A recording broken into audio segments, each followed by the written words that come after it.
What is up, Everyday Athlete Podcast Network listeners? Welcome to our weekly show, the Fireside Chat. I have a fantastic guest, April Pullins, who is the founder and owner of BeLight Compression Socks. Will be joining here in a moment.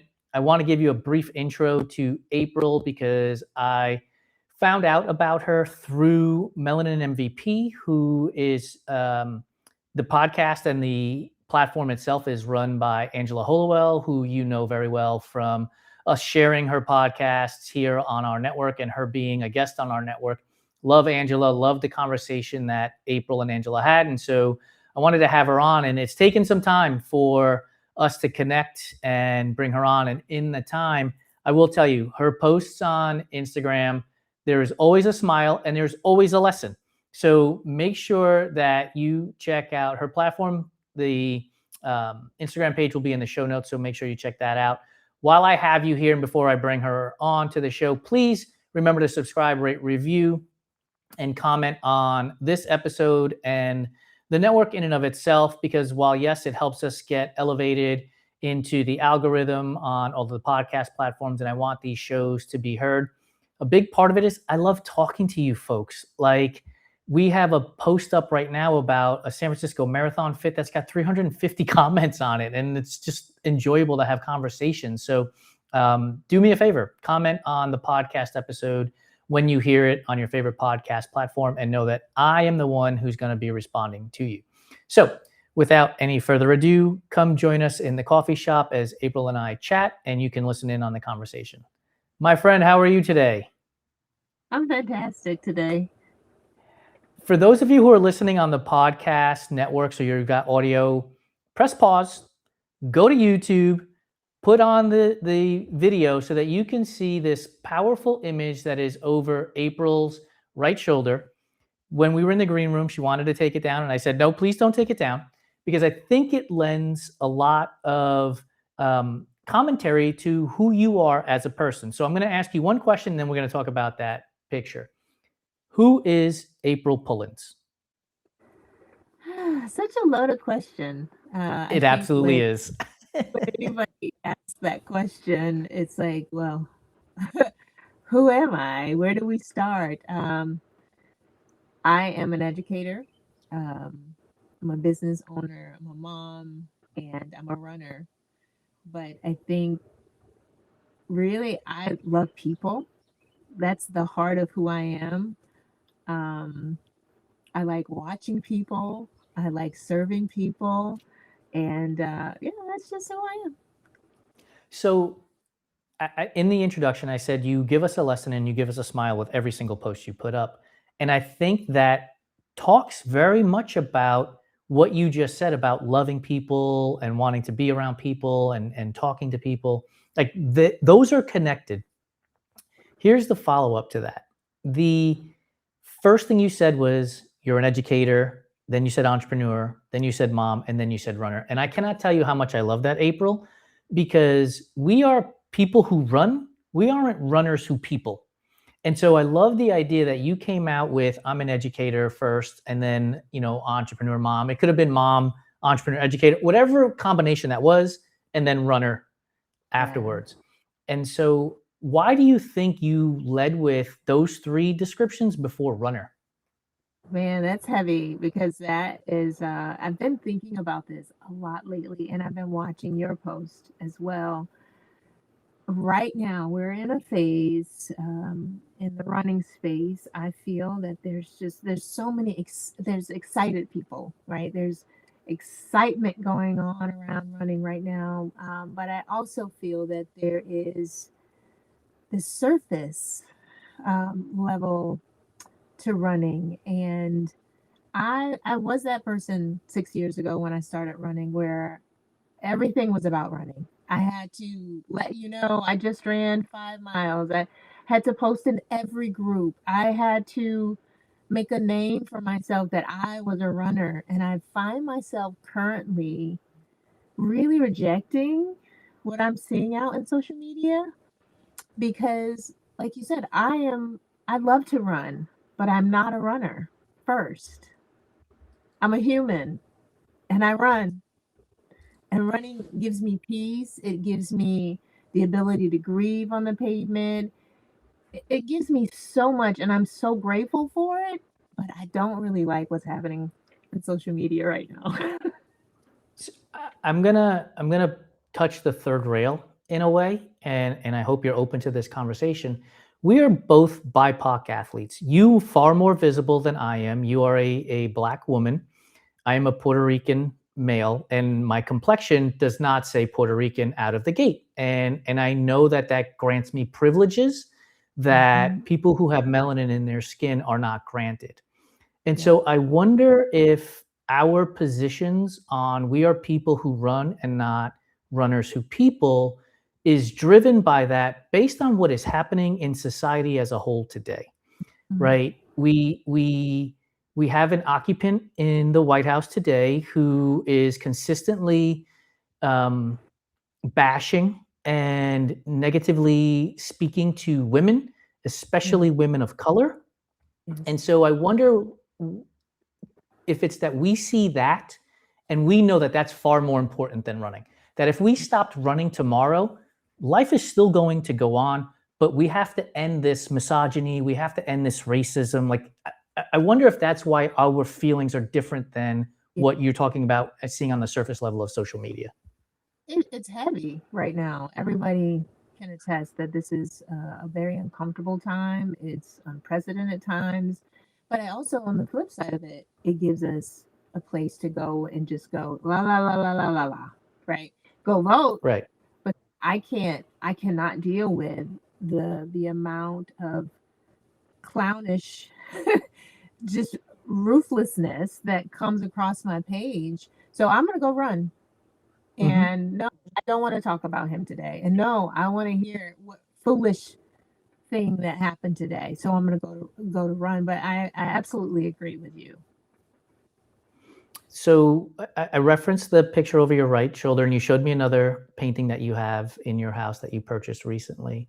And I wanted you to keep it here because it is a very powerful image, and so is the other one that you showed.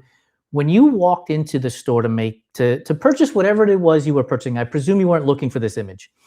That Um, was, what was the feeling when you saw this staring back at you?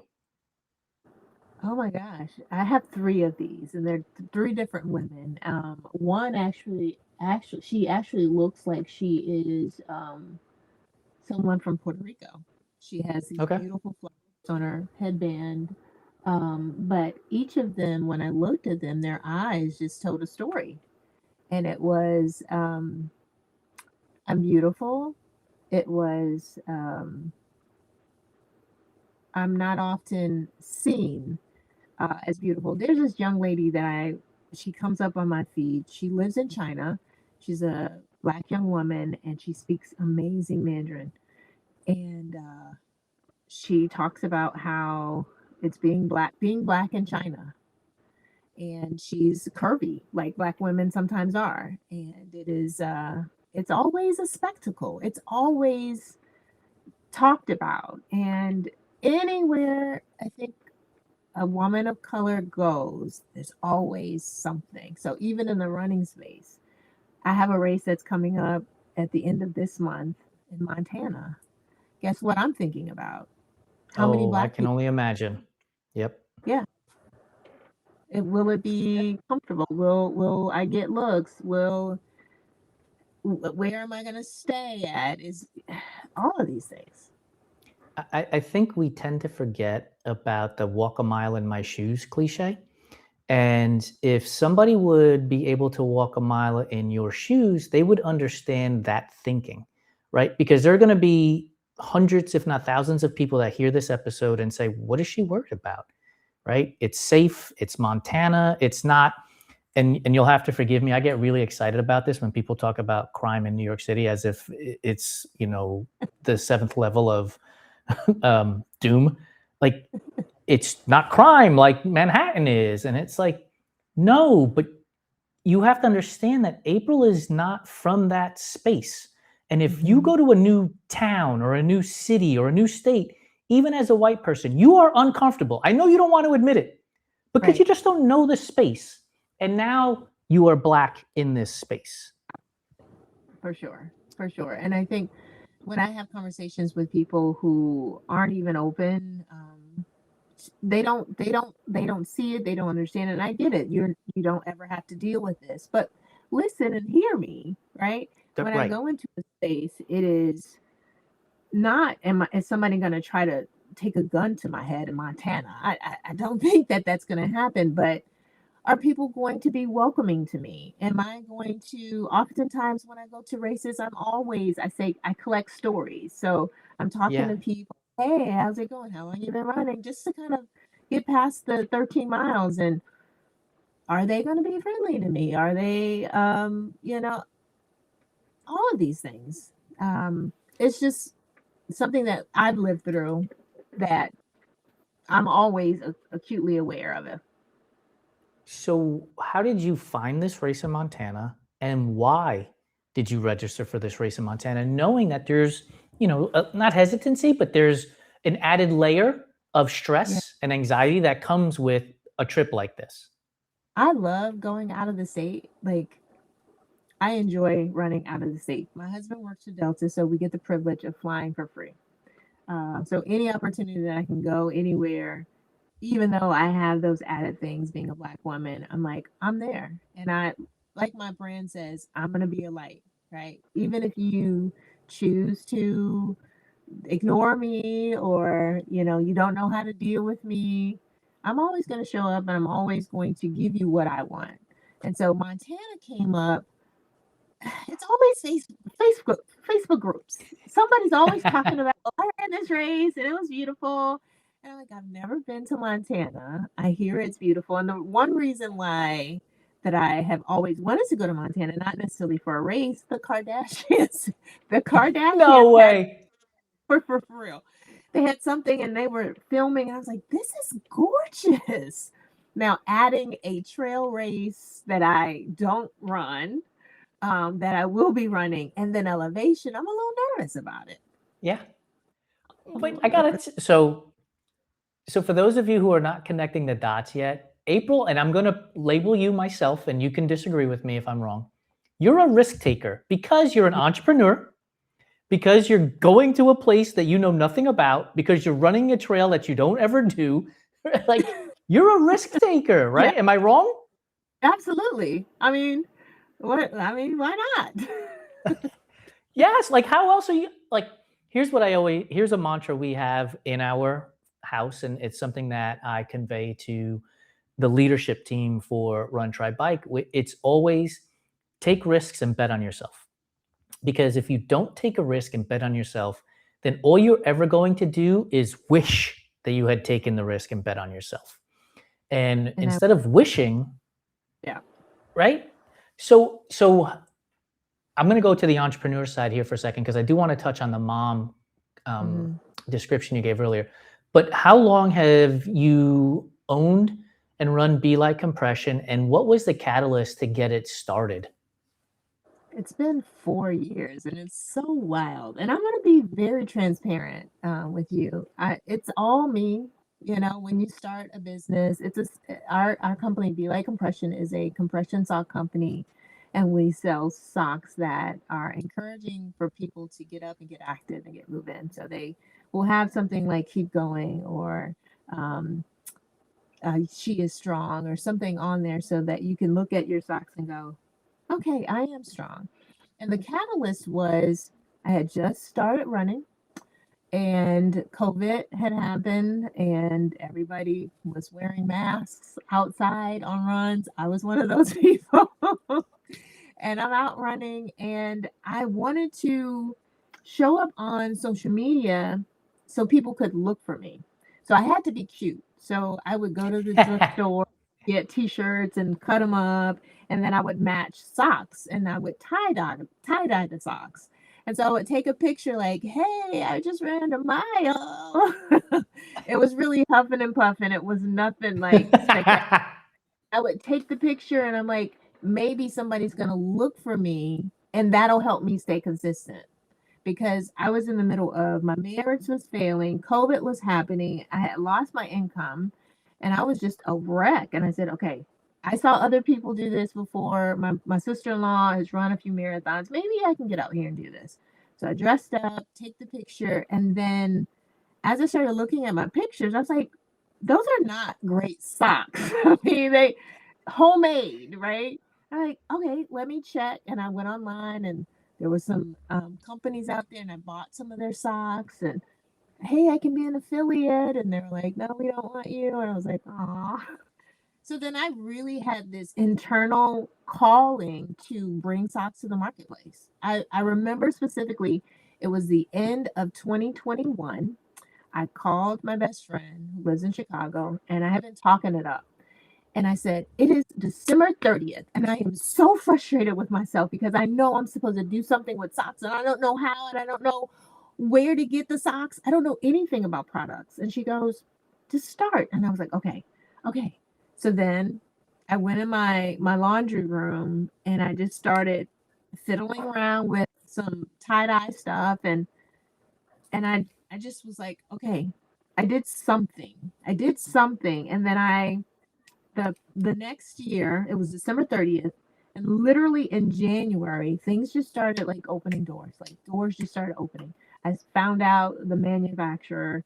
I learned through trial and error how to get a manufacturer and design. It was literally me going, okay, all right, all right, all right, all right, all right.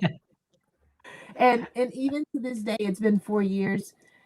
And I think all business owners feel like, well, I should be, right? I had a Yes. moment earlier today. Yes. I'm like, hey, I should be doing these things. I should be. And I'm at a phase where I'm revamping a lot of what I started because I started and I'm looking at my warehouse right, like all of my socks right now. And I'm like, why did you order those? It's and being in the space now, having being a runner, seeing what people buy, I go, ask them first before you order. And I think that's just part of being an entrepreneur, you know? Yeah, I think I should be is absolutely a phrase that all entrepreneurs mutter under their breath to themselves on a regular basis because this episode will come out on June 16th. On June 14th, I've already recorded the video. We have an announcement of a new marketing partner coming out, and I'm super excited about it. And I can't wait to share this information with people publicly. Simultaneously, I'm like, I should be working with this other company that I sent a sales pitch out to, right? Like, why not celebrate the victory that I have in hand today instead of like worrying about the thing that isn't happening just yet? Like, why are we? Be present today. I am embracing that more and more. And I have to remind myself over and over today is a good day. Like when my mom yesterday, I was telling you offline, my mom went into the hospital yesterday. She's 91. She lives in Chicago. I'm here in Georgia. And I was like, I can't do anything right now. So me and my 10-year-old, we sat down at the table and we painted. And I was present with him in that moment. And that was a really big thing for me because that normally I am like this, "Oh, who can I call? Maybe I can get a flight." And I said Yeah. no. And I needed to celebrate that I was able to say, he doesn't know mom's in the hospital. He doesn't know granny's in the hospital. So at this moment, I'm going to paint with my son, and this is very cathartic for me. And it's on the refrigerator. I And mom love is it. doing Right. So it's funny you mentioned that because so my wife, Lori, she just recently got her doctorate. She's putting her business shingle out right now as we're talking, basically. And we were having a conversation about the things that we cannot control. And so we were like, there are some operational things that she cannot control. She has to wait for somebody to respond to her. But the anxiousness of doing it is like right there, right? So it's funny how like I can tell her, be patient.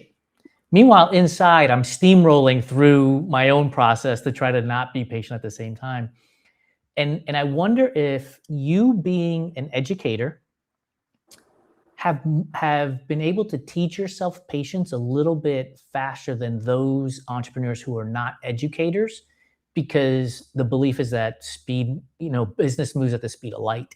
Whereas, in teaching people, that's just not the case. So do you think you have a little bit more patience because you're a teacher to work with yourself and have learned that over time?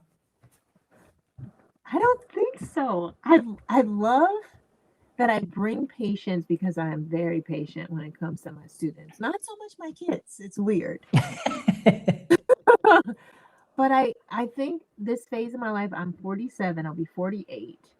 I have learned the skill of grace versus grind, and I am not going to sacrifice sleep or mental health for any monetary value. And and I think right I well, not just right now. Me and my best friend just had this conversation just before we got on here. In corporate, she works a corporate job. She's a director of human resources. I'm an entrepreneur and an educator.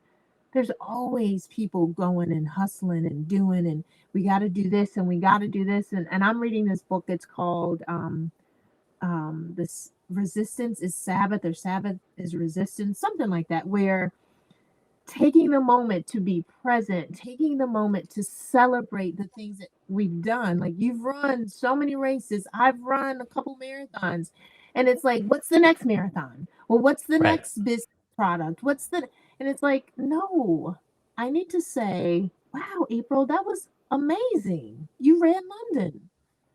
Wow, let's just sit in that. And that's, I think, part of me in business, and I don't think I'll ever get to a place where, and I've had to grow here, where it's like, let's go, I'll sleep when I die. No, I'm gonna sleep tonight.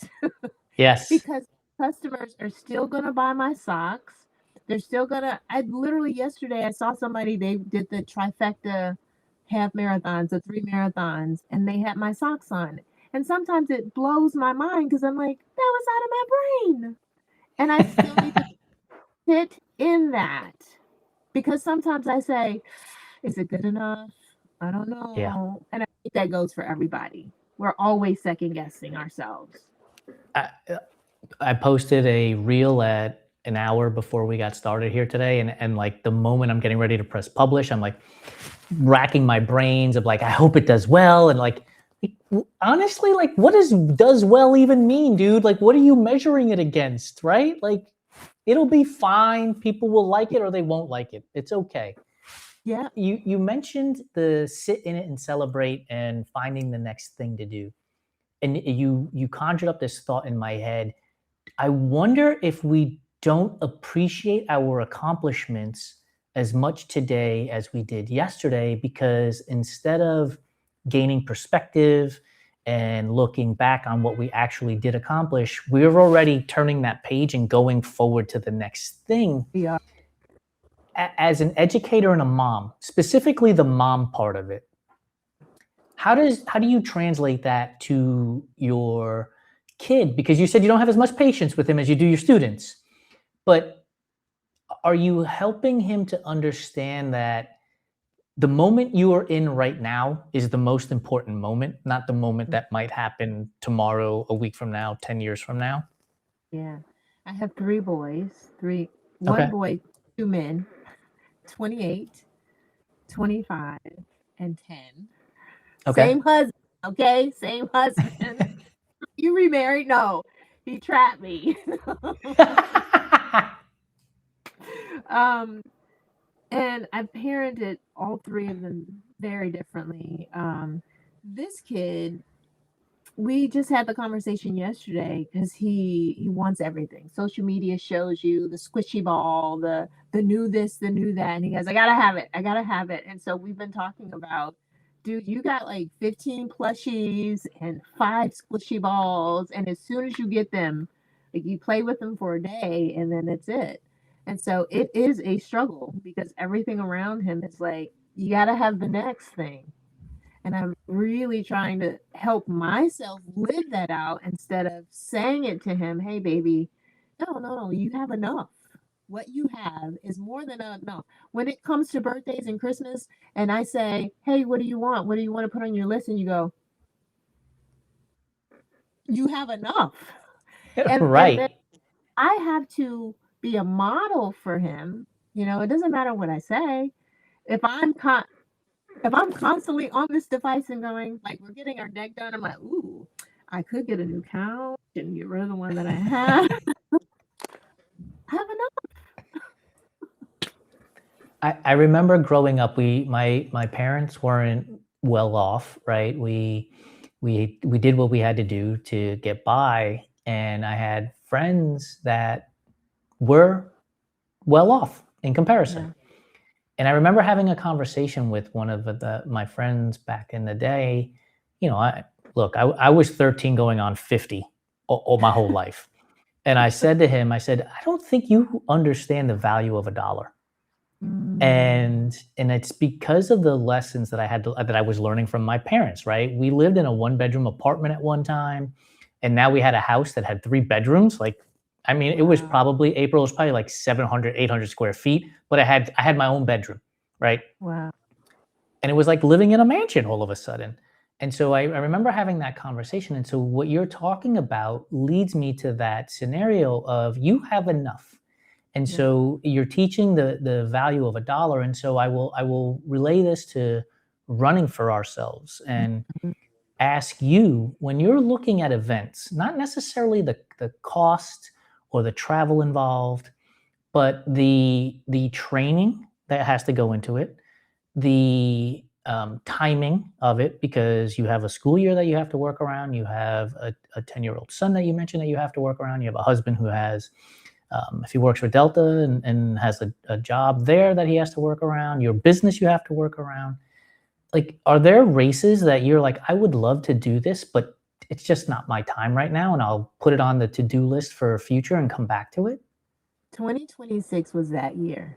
2025, 24, 23, it was let's pack out the calendar. Let's do all of the races that everybody puts on Facebook because this is what I see runners do. And I'm still not convinced that I'm a runner even 4 years in. In 2026, I went to we did spotting your year. What do they call those? The boards. Vision Oh, board party.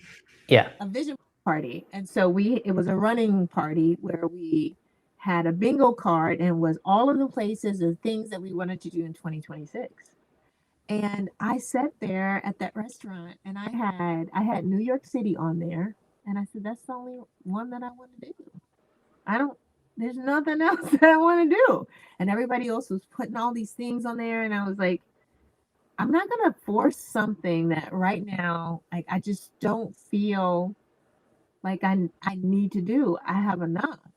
Now, New York City, I wanted to do New York City and I put my name in the hat. There was a TCS teacher competition that I was certain I was gonna get. Like over the top, like I'm confident that I'm gonna beat out whoever said I didn't get it. And for a moment I was like, oh, and I said, it's okay. It's just not meant to be this year. And I'm so glad because I don't the marathon training that I would be doing right now, I'm not feeling it. I'm just Yeah. not. I think that's an important lesson for any of the new runners or new triathletes who are listening to this podcast. So I use this, and I'll rewind for a second. I use this phrase in my daily life. I am not for everyone, and everyone is not for me.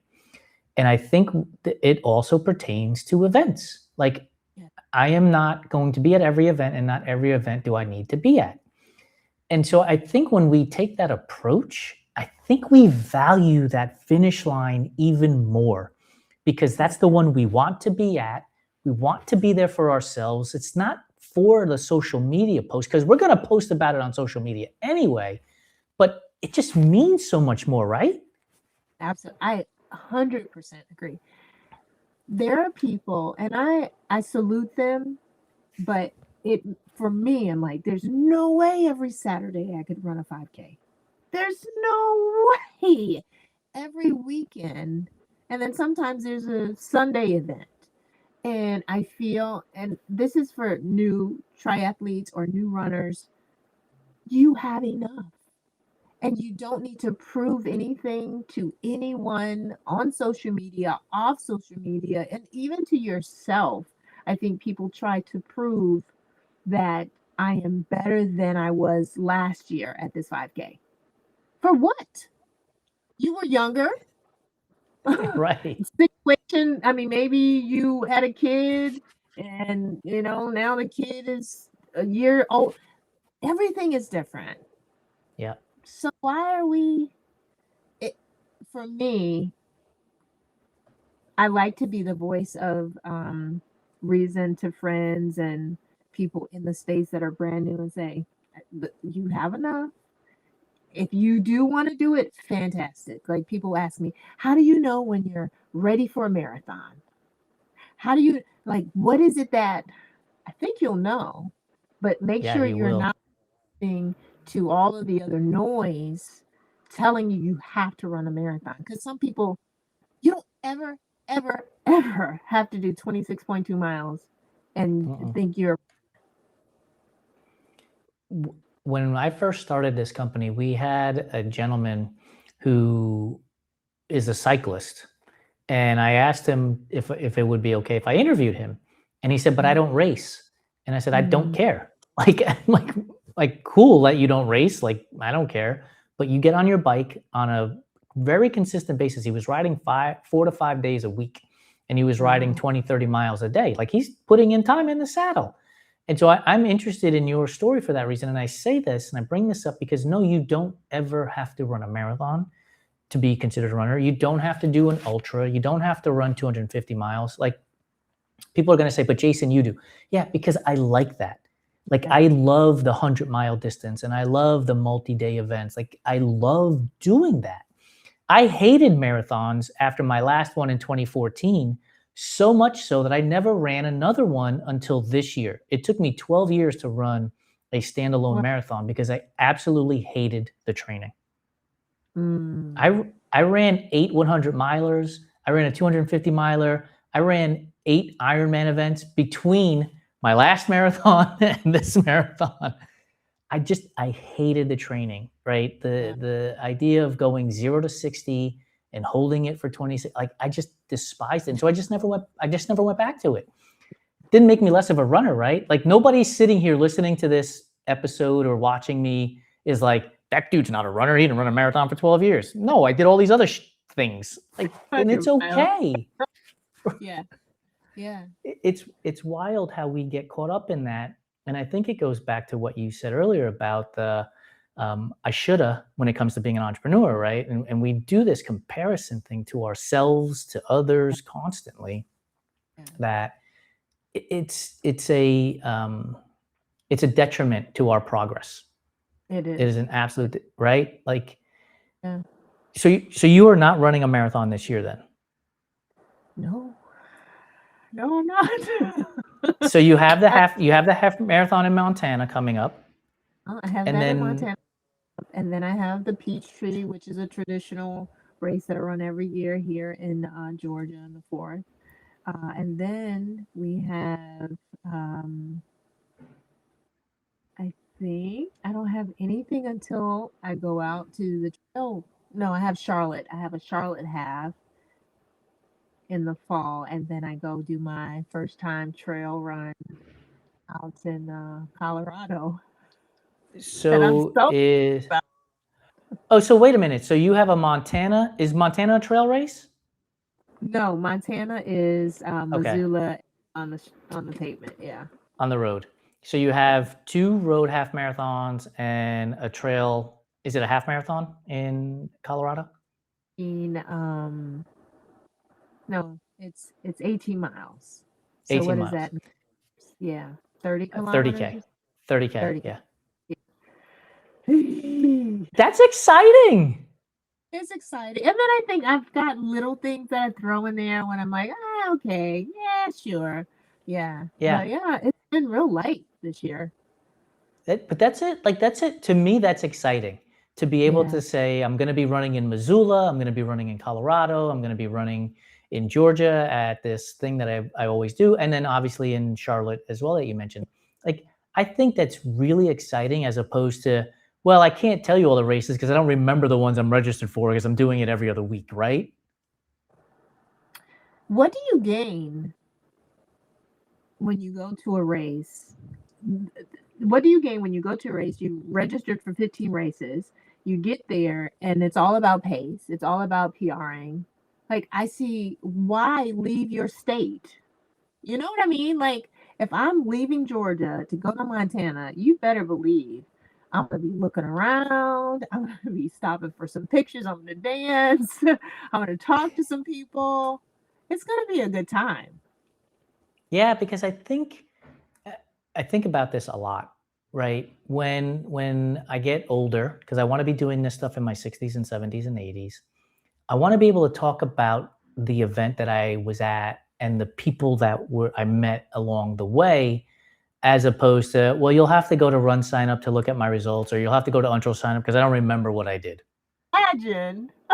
That is so. I will tell you this story.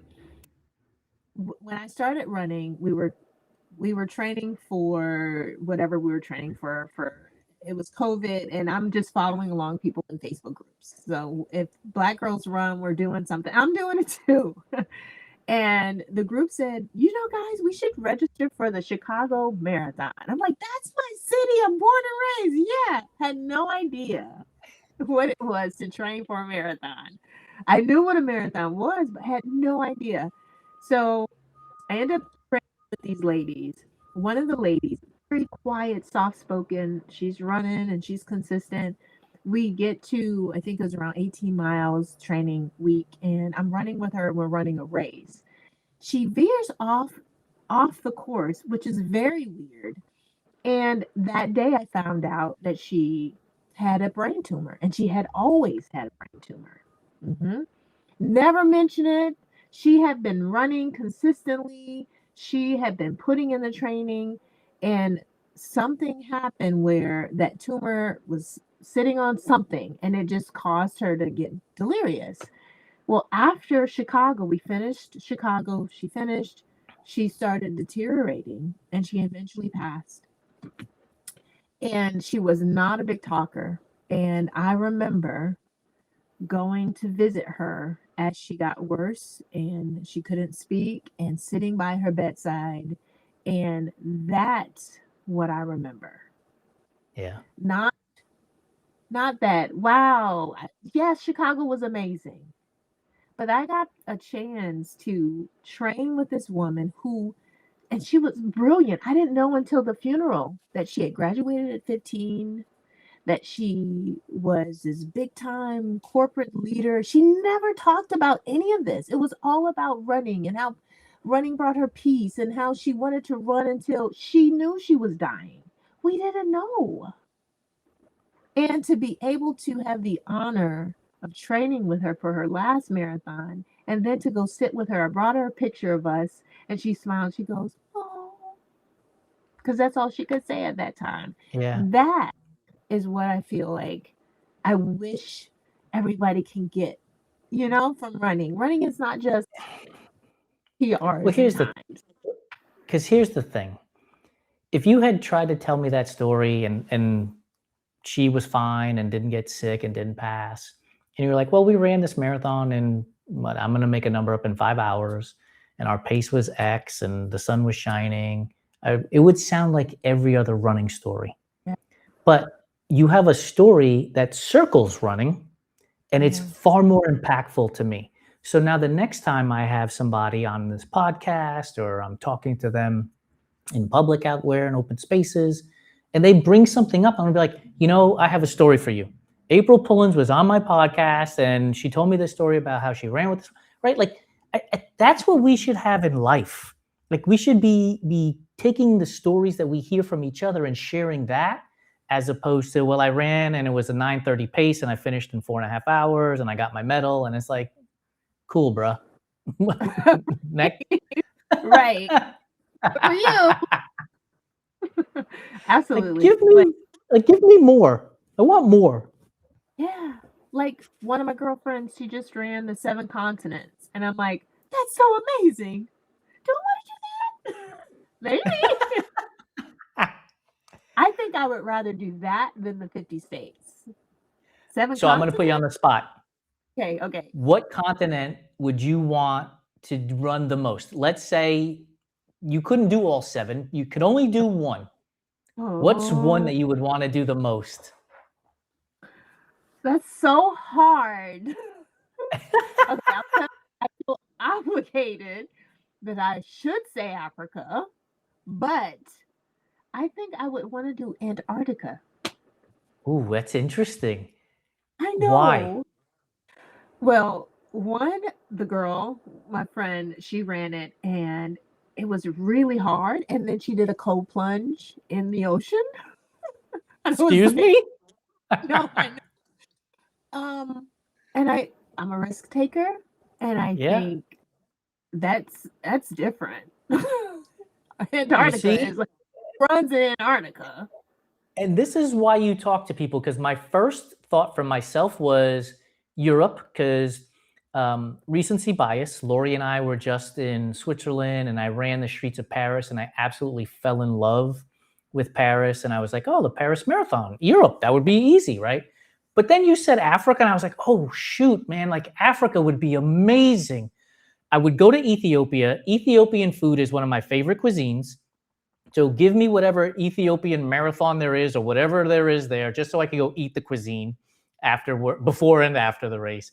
And then you bring up Antarctica, and I'm like, well, maybe that would instead, because that sounds cool. What?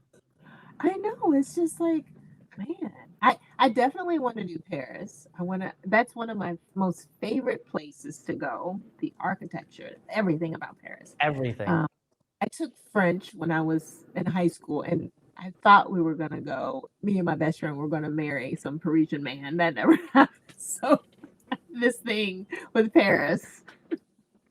When we went to Paris, we spent 3 or 4 days there, but we took the train from Vevey, Switzerland to Geneva, and then we flew from Geneva. No, we took the train from Geneva to Paris, and we got out and got a cab in Paris to take us to the hotel. And we had it was a black driver, a French black driver. And here's what's interesting. He said, I want to go to the US and I want to get, an IT job. He was a tech person, and he was in college, and he was driving a cab to make ends meet a little bit there. And here's what he said to us that I found super interesting. He said, I think I would be more accepted as a black man in the United States than I am in Paris, France. Mm, And that shook me, because obviously in this country, racism is rampant.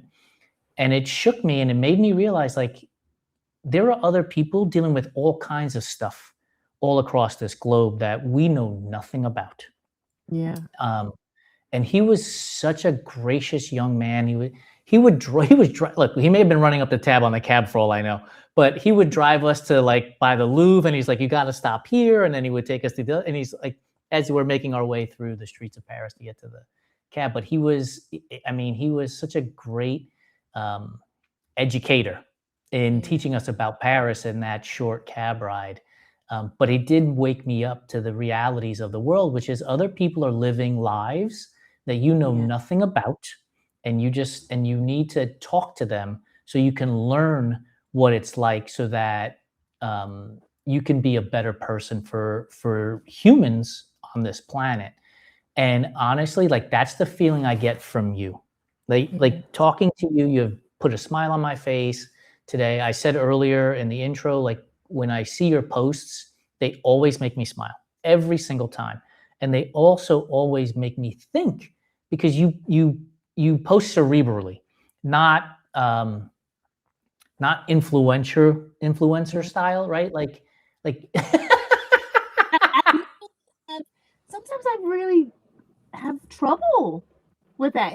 I think anybody on social media, influencer land, right? We have to figure out if we want to claim stake, and do we do what the trends say?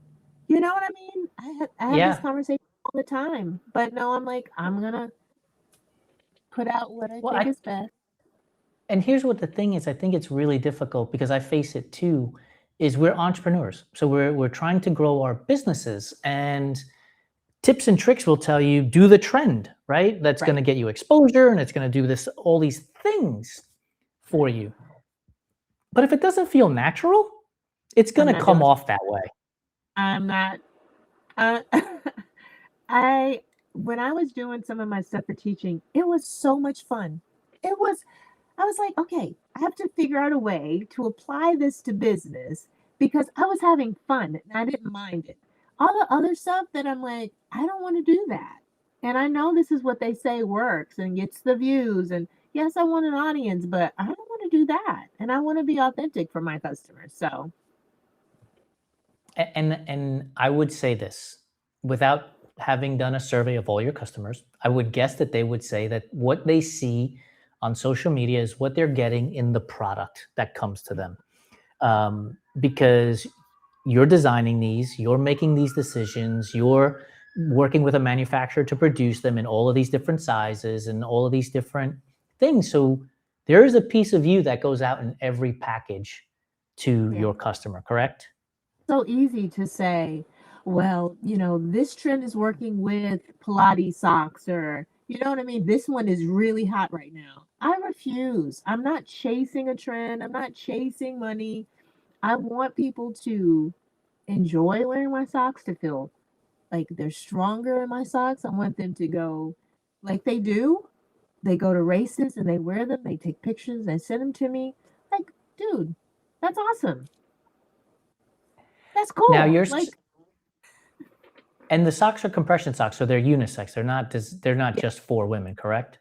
Oh, they're unisex. We're working on trying to get some more manly. Some of the guys are like, "Can you get some more?" I'm like, "All right." I mean, men were pink. Nah. Look, I will send you a link to my picture of me running in a pink shirt, so you could send it to those men and tell them, look, you can wear pink. As a matter of fact, just this past Sunday, I put up a post because we're going to be racing the San Francisco Marathon, and I have 4 designs up there around the Bay Area. So one is Valkyrie's theme, so it's purple and black. One is Warriors theme, so it's yellow and blue. One is Giants, orange and black. And one is 49ers, red and gold. And I asked the audience to vote to make a decision. And I've been leaning so heavily into the purple. Like this is not going to be a democracy when it's all said and done, because I'm probably going purple even if they pick a different color. Okay. But like, but like, owner. What do you like? Exactly. But like, men, you can wear pink, you can wear purple. You don't have to wear the stodgy white, gray, and black all the time. And dark navy blue. It's okay. Completeness to your wardrobe. Yeah. Yeah. Do you have purple? I do. I do like purple. But do you have purple socks that I can purchase? Do I have purple ones? I think I do. They actually say "Hell yeah." Okay, so I need the link. I need the link so I can place an order. We'll start making the move now. Awesome. Yeah. What inspires you to come up with the designs? What inspires you to come up with the phrasing and the color schemes? Like, is it something that you see something one day and you go for it, or like, is there a planning process? Yeah, often when I'm running, that's my most inspired moments. I'm literally like, my phone, I'm like, all right, keep a note of this. So I will, right now I'm thinking about like some categories. One big one that I have not acted on, that and you can keep me accountable to this. I want cultural socks that that have specific things specifically for people of color, that we say all the time, that we know when we say it, we go, yes, girl, or auntie energy, or all of the things that we get. And for so long, I've been trying to appease people. And I'm like, oh, I don't know what they're going to think about that. Like, I have some socks that say Black Girl Power. I have some socks that have the fist. Somebody told me, they said, oh, be careful wearing those. And I was like, now I know I live in Georgia, we're turning it blue. Okay. Yeah. But I'm like, be careful. But sometimes that gets in me and I'm like, I don't want to offend anybody. And I'm at a point right now, I'm like, I'm a black woman and I have mostly black women customers. What the heck am I doing? So I will tell you this. Growing up, and I've told this story many times, my parents moved us out of the Bronx and moved us to Rockland County in New York, which is predominantly white. And I was trying to figure out who I was. And Mm-hmm. from that moment up until about 6 years ago, when I met my now wife, Lori, and she said to me, and she is white, blonde hair, and blue eye. She Mm, said to me, "You are Puerto Rican. You need to be Puerto Rican. And you need to tell people that you're Puerto Rican." mm, And from that day forward, right, I'm wearing a hat that says Puerto Rico. uh, 7 or 8 years ago, not a chance, because I was worried, like yeah, you, about yeah, appeasing. And what I've learned in those 6 or 7 years since I've started being more open about being Puerto Rican is that the people who don't want to hear it have left. But the people who do need to hear it and want to hear it keep showing up in yeah, droves. yeah. And so I would say to you, get those socks that are like, what are you bringing to the cookout? Right? Like, get Yes. those socks that say no raisins in the Yeah. potato salad, right? Like, Yeah. Yeah. Yeah. right? Because the people that want to see that will show up, For and the sure. people that don't want to purchase it will self-select themselves out. They will move on. Yeah. And I think you'll be, because I know that I am, more satisfied with my decision-making process. It's Ab- far less stressful now because I'm like, I'm Puerto Rican. Here you go. And shout out to my guy Joey Huertas, who is a Puerto Rican, and he messaged me one day, like 2 or 3 months ago, and he's like, "Dude, I just love that you're always repping our flag." And I was like, "Joey, I'm going to tell you, this was not the case 6 or 7 years ago, right?" Wow. And so it was really powerful to have another Puerto Rican tell me, "Dude, I love what you're doing." And Yeah. so I would almost put money on it that the people that are going to buy those socks are going to tell you, "Thank you. Yeah. Thank you." And then they're going to start giving you ideas. What if you did Yeah. this one instead? What about this phrase? What about this statement, right? And Yeah. all of a sudden you'll see that growth that has probably been halted, because I know we see it on this side, because we weren't being our true selves, and now we are. And it's like, take I it or love leave it, that. pal. You hold me accountable. I Okay. will. I got you. Because I I'm have a already like, can we get some New Yorican socks with the Puerto Rican? I have a big event that comes up every October, and the goal is to have at least 3 new designs that lend themselves to cultural socks. Yeah. So, I think it would be amazing. I think about like Carnival in yeah. Brazil, which is obviously a pretense to Mardi Gras in New Orleans, and all of the vibrant colors that come with that. And that those colors typically represent our Yeah. BIPOC communities. Absolutely. And so I have zero doubt that if you start designing socks in those colors, and then with the phrases that mean something to your community, Yeah. you will appeal to more people than trying to sort of toe the line, I guess, and trying to be um, not politicized, I guess. I don't know if that's the right word, but I have a customer. So I live in a rural-ish town in Georgia. I'm not in Atlanta. And I sent some socks to them and I was just like, and they're white. And I was like, oh, I hope they like them. And I don't do that with my black right, customers. Why do right, I do yeah. that? We're going to get a little bit more political here. I've already touched the third rail, so I'm happy to hold on to it. I think it's because of how we were raised in the Mm, United States, which yeah, is the media has portrayed the decision makers and the people who are spending money and where wealth lies is always typically a white family. So go to the TV, turn it on. Commercial you're going to see the majority of the time is a white family, right? You're very rarely going to see a black family or a Hispanic family, and it's coming around. It's happening, but it's very, very slow. And so when you're growing up and you're going to college and you're learning the business and you're going to get into business, the conversations that you are typically having are not with people of color. And it's why I love the thought and the phrase that representation matters, because it does. It does.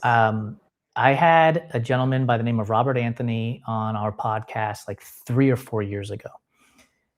I knew that Robert was Puerto Rican. And so we have him on the show, we're talking, and he says to me, he's like, Jason, I'm a Puerto Rican kid from the Bronx. And when I tell you, April, that my face lit up like the ball on New Year's Day, and I was like, that's me, dude. I'm a Puerto Rican kid from the Bronx too. And like everything changed in that moment, right? Like there was a connection. And so when people say representation matters, I get frustrated when it gets dismissed because you don't know the power behind that phrasing. And what we do at Run Try Bike from day one has been to put forward everyday athletes, put forward Black athletes, Hispanic athletes, queer athletes, female athletes, disabled athletes. And I will tell you this, April, for 6 years, I have had some horrible nights of sleep because I would always say to myself, have we put up enough Black athletes? Have we done enough queer athletes? Have we done, right? It's all like, have we showcased enough of these athletes and worry about it, because I want people to feel safe when they come to our platform. I want them to feel supported when they come and talk to me. It's important to me because I know that the impact that this podcast episode is going to have on another Black female athlete. I know the impact that this episode is going to have on a Black athlete, on a female athlete, on an entrepreneur who's Black. Like it's going to have an impact. And my goal is to always build a bigger table so more people can come and hang out and tell stories and grow with us, right? And so by having you on the show, I get to learn more about you. I get to share your story, but I also know that what you talk about is going to impact. There's a domino effect to it. And I hope you understand that. Like, do you think that you understand that impact, not just on this episode, but for your own platform too? I do. And I want to honor that impact more, because sometimes with the have I done enough? What is the next? If I can stop and go, how is this impacting the community? Then whatever I've done is enough. I don't have to look to the next, right? I can look and take a what is it, not an analysis, but like just evaluate what I did. Good. Do I need to do more? Do I need to do less? You know what I mean? And just take that for what it is and move forward. I also want to mention, you were saying about the community that you serve. Being a woman that is in menopause, like, is so different than people even understand. Like, oh, menopause, and what guys often think, like, oh, she's going through the changes. Like, people have no idea. And I'm so grateful for social media for that point. It's become more in the front where people are talking about menopause. But for me, having to go through this without running, I don't know if I would have made it. Like, it literally was not just hot flashes. So if anybody's watching and they're like, well, it's brain fog. It is joints aching. It was anxiety that I thought, am I crazy? Yeah. And nobody's talking about it. And if you were a person of color, oh, forget it. Because when I would go to the doctor, it was, oh, your labs are fine. You're fine. I'm not fine. I don't feel fine. I feel like myself. And I think this is such, thank you for having this platform for me to be able to say, hey, if this is something that you may be going through, or if you don't even know if this is something that you're going through, go have your labs pulled to see if you're even in perimenopause or menopause, because it makes a difference in how you run. Like you may think, man, why can't I hit these targets? What's wrong with me? Oh, I need to do more. Maybe you're in menopause. I will tell you this. So if people go to runtrimag.com and type in perimenopause, we have so many articles about menopause and perimenopause written by coaches and athletes that it has given me a world of education beyond anything I could ever have imagined. And I also I do some marketing services for a few clients, and one of my clients is a endurance sports coach who specializes in menopausal and perimenopausal women. So she'll send me a blog post, and to do my job, I have to read it. And the Yeah. education goes far beyond the nonsense that we've been shown on TV about, oh, she's just going through it. And it's like, my goodness, people, it's far more than that. And it gives me the opportunity to have empathy Yes. because I wouldn't know anything about it because I don't go through it. Right. And here's what I will also add to this. And I'd be fascinated to know if you have had this conversation with your husband. There have been moments where I have looked at my wife and I've said, this has got to be a hormonal time of the month for me. Like, I feel more emotional right now, or my joints are hurting. And I'm 52. I'm like, my joints are hurting. And like, I didn't do a really tough workout. So like, and so like, men clearly go through hormonal changes as well, right? We're not robots. We're not made with wires and plastic. Has your husband ever said things like this to you and you're like, I wonder if this man knows he's going through some stuff too? My husband is so not vocal. So when he's like, I'm fine, I'm fine. I'm fine. Show him this episode. I know. He went out for a walk with me the other day, and that was a treat because he's like, why do we have to walk? That's my love language, and I think it's healthy. Yeah. April, thank you so much for being on the show. I want to be respectful of your time. We've just passed the hour mark. I do have a handful of food questions that I love to ask my guests because I believe food is a great way to find out a lot about a person, their likes, their dislikes, and I think we can get a lot of personality out of them. So, are you open to these questions? Yeah, I'm ready. Awesome. I am a huge Oreo fan. I've been trying to get Oreo as a sponsor for so many years now. I actually have a package of Japanese chocolate Oreos in my living room behind me that I can't wait to get after when the show ends. But when it comes to Oreos, are you a fan of the original, the double stuff, the thins, or what is now, what I believe, and maybe this is why I don't have a sponsorship, a monstrosity called the Cakester? The truth, I don't really love Oreos. Which is fine. I would choose the thin lemon Oreos. I love lemon. So I will tell you this: I'm a huge lemon fan too. I mean, if it makes me pucker, sign me up. But I remember, like, when I first saw the thins, I was like, "Why would you eat that? Come on!" But they are really good. Like, I think you get more flavor because you don't have as much cookies. So the cream part, like the mint, is fantastic. The tiramisu is fantastic. Like, it comes out stronger. So I'm a convert to the thin. So I'm with you on that. Favorite flavor of ice cream is? Oh, lately my favorite flavor is this. It's like a blueberry. I don't even know the name of it. It's like a blueberry with dark chocolate. Oh, And it's from our local ice cream shop. So it's not like go to the grocery store. I want them to yeah. scoop it out. And I don't like dark chocolate, but this combination of the blueberry and the dark chocolate, get it every time. So when we were in Switzerland, we went to Collier Chocolate Factory, and they had a dark chocolate bar with dried blueberries and hazelnuts. And the restraint I had to put on myself to not eat this block of chocolate in like 10 seconds, it was so fantastic. So I can only imagine that this ice cream must be heavenly. Yeah.